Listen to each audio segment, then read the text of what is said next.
Pulsar N160 USD suspension বা USD fork যে নতুন বাইকটা, ইউএসডি সাসপেনশনের সাথে পালসার যে বাইকটা আসতেছে, এই বাইকটা ভাই, এই বাইকটা অনেক বেশি মাথায় ঘুরতেছে। অনেক দিন ধরে মন চাচ্ছিল যে এই বাইকটার উপর একটা ভিডিও বানাই, তো চিন্তা করলাম আজকেই বানাই ফেলি। তো বিষয় হচ্ছে এই যে বাইকটা পালসার N160, এই বাইকটা কিন্তু মনে করেন যে সব দিক থেকে ভরপুর। মানে বাইকটায় আমি আপনাদেরকে বলি আগে কি কি দিছে, যদিও অনেকে জানে, তারপরও আমি যতটুকু জানি আপনাদেরকে জানাই। প্রথমত এই বাইকের মেইন ফিচার হচ্ছে এই বাইকের ইউএসডি সাসপেনশন। আর ইউএসডি সাসপেনশন আসলে কতটুকু মনে করেন যে ভালো রাইডিংয়ের ক্ষেত্রে, এটা জাস্ট যারা আমাদের মতো এইসব বাইক চালায়, যারা এরপরে ইউএসডি সাসপেনশন সহ বাইক চালাইছে, তারাই বলতে পারবে। রিসেন্টলি কিছুদিন আগে আমি এমটি চালাইলাম বেশ 2 দিনের মতো। তখন গিয়ে আমার মনে করেন যে মনে হয়েছে যে আসলে ইউএসডি সাসপেনশনটা বাইকের যে ব্রেকিং কনফিডেন্স, এটা আরও অনেক বেশি স্টেবল করে। তারপরে আপনার যে রাইডিং যে বিষয়টা, এটাও আপনার অনেক বেশি স্টেবল করে, অনেক বেশি স্মুথ। ঠিক আছে, এই ঘাড়ের যে বিষয়টা না, এটা অনেক বেশি স্মুথলি মুভ হয়, তাছাড়া আপনার স্মুথলি রান করে, বুঝছেন। তো বিষয় হচ্ছে ইউএসডি সাসপেনশন যারা চালায় তারা ইউএসডি সাসপেনশনের সম্পর্কে বুঝবে। আর ইউএসডি সাসপেনশন সহ ব্রেক করার যে একটা মজা, উফ। তো যাই হোক, এদের মেইন ফিচার পালসার N160 হচ্ছে ইউএসডি সাসপেনশন।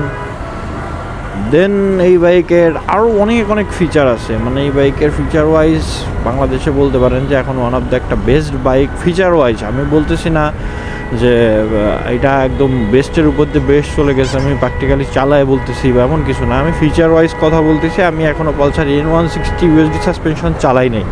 আমি এর আগে পরে পালসার এর আগে যেটা আসতো ওইটা চালাইছি, আপনার ডুয়াল চ্যানেল ABS, কিন্তু ওটা ইউএসডি সাসপেনশনের সাথে না। তো যাই হোক, ওইটাও চালাবো কিছুদিনের ভিতরেই। কিন্তু বাইকটার যে ফিচার আছে, ফিচারগুলো আমার কাছে খুব মনে ধরছে। আমি মনে করি যে এই ফিচারগুলো বাংলাদেশের অন্যান্য বাইকেরও দেওয়া উচিত। যেমন এই বাইকটাতে 3টা রাইডিং মুড দিছে। আপনি যদি ভিজা রাস্তায় চালান তখন রেইন মুডে চালাইতে পারবেন। ঠিক আছে, মনে করেন যে বাইকটা ওইভাবে চলবে যে রাস্তাটা ভিজা আছে। তো এই 3টা রাইডিং মুডের সাথে এই বাইকে আর কি আছে জানেন? এই বাইকে আছে ট্র্যাকশন কন্ট্রোল। কর্নারিংয়ের সময় অনেক ভালো কাজে আসবে।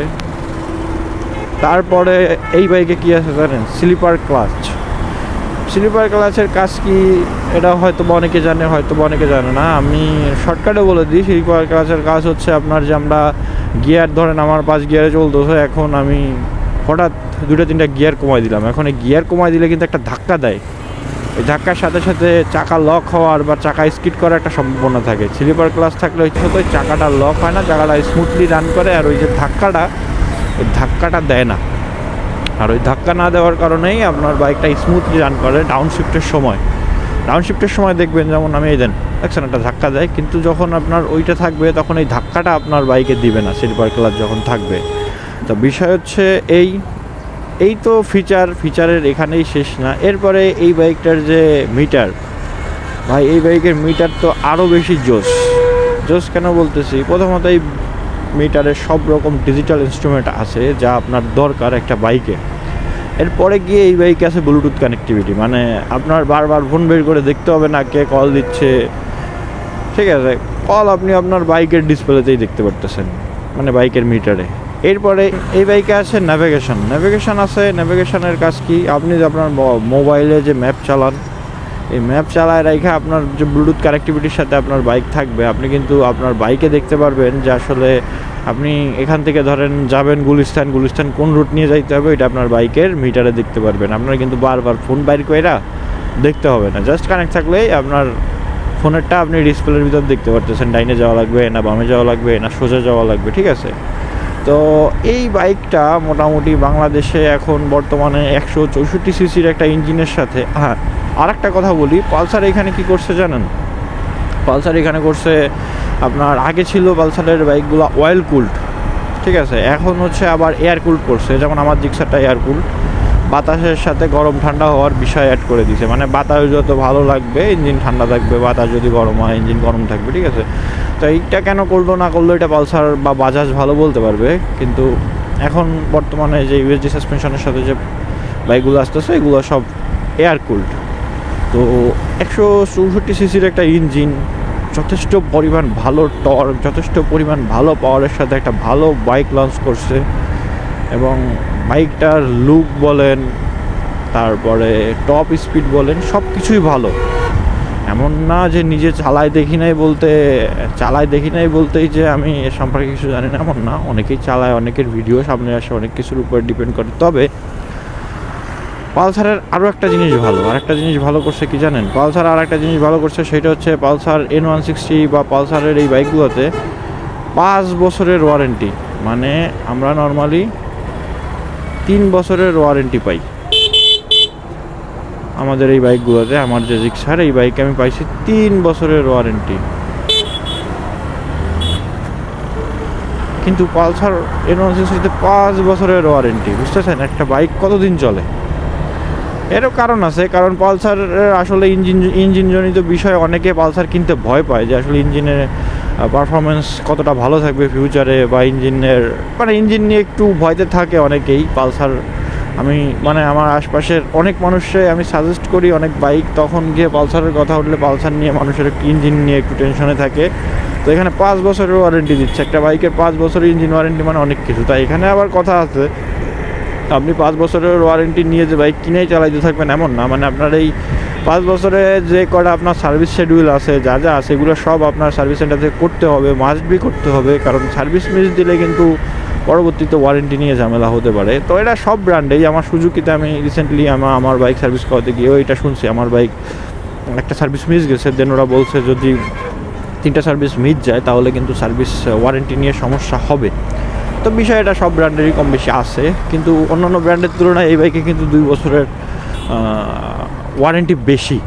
ঠিক আছে, আর ওয়ারেন্টিটা মেইনলি মানুষ ইঞ্জিনের জন্য। আপনার বডি কিটমিট ভেঙে টেঙ্গে গেলে এগুলো তো আলাদা পাল্টাইতে পারবেন। আরেকটা কথা, সেটা হচ্ছে পালসারের এই যে বাইকগুলো, এই বাইকের আপনার N160 বলেন, আগে যেটা ছিল, এখন USD সাসপেনশন বলেন, এই জিনিসের পার্টসপাতিগুলো অ্যাভেলেবেল আছে, মোটামুটি খারাপ না, একটু কম, বাট অ্যাভেলেবেল আছে। আস্তে আস্তে ওটা পুরোপুরি অ্যাভেলেবেল হয়ে যাবে। আর এই পার্টসপাতির দামও একটু বেশি, যতটুকু শুনছি যে পালসার N160-র পার্টসপাতি অ্যাভেলেবেল না, তাছাড়া পাওয়া গেলেও একটু দাম বেশি।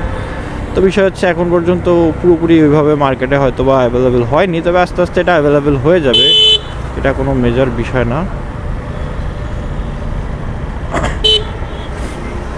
কিন্তু আমার মতে 164 সিসির যে ইঞ্জিন দিছে, আর এই ইঞ্জিনের যে পাওয়ার, যে টর্ক, ভাই ভালো দিছে, অনেক ভালো দিছে। জাস্ট এই বাইকটা আমি মনে করি যে পিছনের রিম, সামনের রিমগুলো একটু মোটা দিয়ে টায়ারের সেকশনটা আর একটু বাড়াই দিলে বাইকটা একটা বেস্ট বাইক হইতো 3 লাখ টাকা বাজেটে। তারপরে মানুষ যখন লং টার্ম চালাইতো, যখন পারফরমেন্স ভালো হইতো, মনে করেন 10টা বাইক যখন আপনি রোডে দেখবেন, তখন আপনি 11 নাম্বার হওয়ার চেষ্টা করবেন। বিষয় হচ্ছে এই, তো যখন এই বাইক মার্কেট ভইরা চলবে, তখন অন্যান্য মানুষও কিনতে আগ্রহী হবে। কিন্তু গাড়ির আপনার ফিচার ওয়াইজ, তারপরে গাড়ির লুক ওয়াইজ অনেক ভালো করছে, অনেক ভালো। এখন আমি জাস্ট একটু অপেক্ষায় আছি কখন এই বাইকটা একটা হাতে পাবো, আমি একটু চালাবো। আমার এই বাইকটা চালানোর খুব শখ হয়েছে। কিছুদিন আগে আমি হর্নেট 2.0 চালাইলাম। হর্নেট 2.0-এর উপর একটা ভিডিও বানাবো চিন্তা করছি, কিন্তু হর্নেট 2.0-র ভাই একটা বিষয় হচ্ছে, একদিন চালাই একটা বাইক নিয়ে ভিডিও করা আমার কেন জানি না আমার সঠিক মনে হয় না। একটা বাইক নাইলেও 1 সপ্তাহ চালানোর পরে গিয়ে আমি একদিন চালাই রিভিউ করে দিতে পারবো, ওই কেমন টান উঠতেছে, কেমন পাওয়ার, এইগুলা। কিন্তু লং টার্ম না চালাইলে সমস্যা, ভালো দিক খারাপ দিক বোঝা যায় না, যে কারণবশত আমি এইভাবে রিভিউ করতে পারি না। নাইলে একদিনের জন্য একটা বাইক ম্যানেজ করে একটা ভিডিও বানানো কোনো বড় বিষয় না। একটু লং টার্ম চালাইতে পারলে সেই বাইক নিয়ে ভিডিও করতে, ফেক ইনফরমেশন দিয়ে তো লাভ নেই। আমি তো কোনো কোম্পানির পেইড প্রমোশন করতেছি না, যে একটা বাইক দিল বইলাই পেইড প্রমোশন করে দিলাম হুদ্দাই। আমার তো একটা বাইক সম্পর্কে আগে নিজেরই সব জানতে হবে, তারপরে গিয়ে এই যে এখন যেগুলো বললাম, এগুলো কিন্তু বাইকের ফিচার বললাম। ফিচার ওয়াইজ কী কী দিছে না দিছে, বা পালসার কোন জিনিসটা, বাজাজ কোম্পানি কোন জিনিসটা হাইলাইট করতেছে বাইকের, সেই বিষয়গুলো আপনাদেরকে বললাম। এটা আমি যেমন জানি, আপনারাও কম বেশি অনেকে জানেন। কিন্তু যখন চালায় দেখতে পারবো, তখন কথা কাজে কতটুকু মিল আছে, কতটুকু কাজ করতেছে, এইটা বুঝতে পারবো, বুঝছেন? তাই হচ্ছে বিষয়। দেখি খুব তাড়াতাড়ি একটা পালসার N160 USD ফর্ক। আর যদি এই ভিডিও কারো কাছে যায়, যদি কেউ কিনে থাকেন, আপনারা এই লাইনে আপনাদের কারো বাসা টাসা হয়, তাইলে একদিন নক দিয়ে ইনবক্সে আপনারটাই রাইড করে আমি রিভিউ দিয়ে দিব। আর আপনার কাছ থেকে হয়তো বা কিছু মতামত নিলাম, যার বাইক রাইড করব তার কথা বলতেছি। কারণ যেহেতু আপনি রান করতেছেন, আপনি আমার থেকে আরও ভালো বলতে পারবেন, একবার চালায় আর কতটুকু বুঝবো। তো তো এই ছিল আজকের ভিডিও, দেখা হবে পরবর্তী ভিডিওতে। ততক্ষণ পর্যন্ত সবাই ভালো থাকবেন, সুস্থ থাকবেন, এই নিয়ে শেষ করতেছি আজকের ভিডিও।